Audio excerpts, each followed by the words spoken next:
Hi, it's Linda.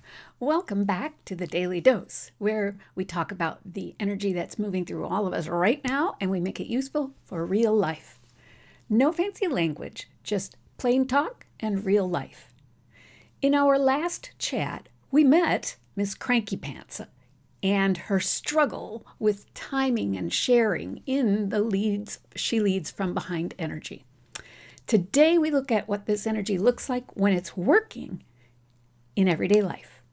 Your leadership here isn't designed to look like the person with the microphone at the front of the room. This is the conversation before the meeting that shapes what gets decided. The word to the right person at the right moment.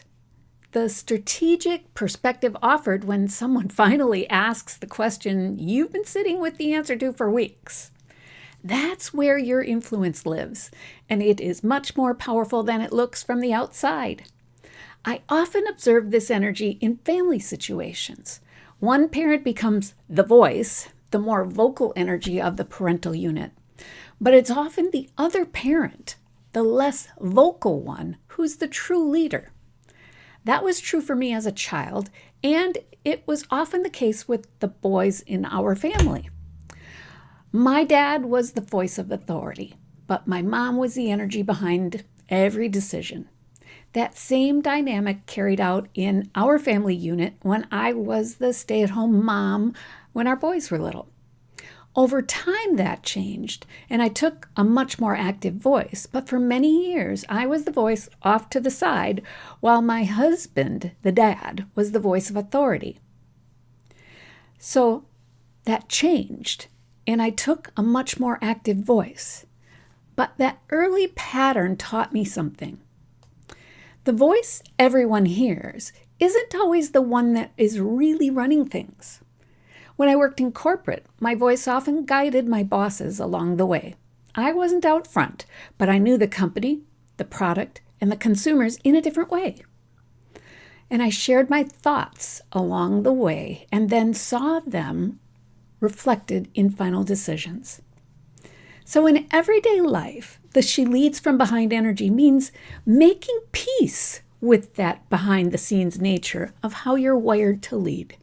You're the right-hand person, the strategic advisor, the one the decision maker turns to when they need to know which direction to go. That role is not lesser than. It's often where the real work happens. This energy also means being a patient about the invitation. Your influence grows through trust, through demonstrative vision, through showing people over time that when you point towards something, it's worth paying attention to. That kind of credibility can't be rushed, and it shouldn't be.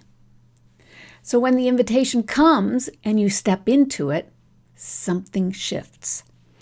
People can tell the difference between someone whose advice they trust and someone who's just trying to take charge. Yours is the earned kind. So in our next chat, we meet the she leads from behind energy at her best, fullest expression of this energy. I wouldn't miss it. I sure hope you don't. Thanks for being here. Find your happy, love what you do, and make a difference. Come on back to me safely. See ya.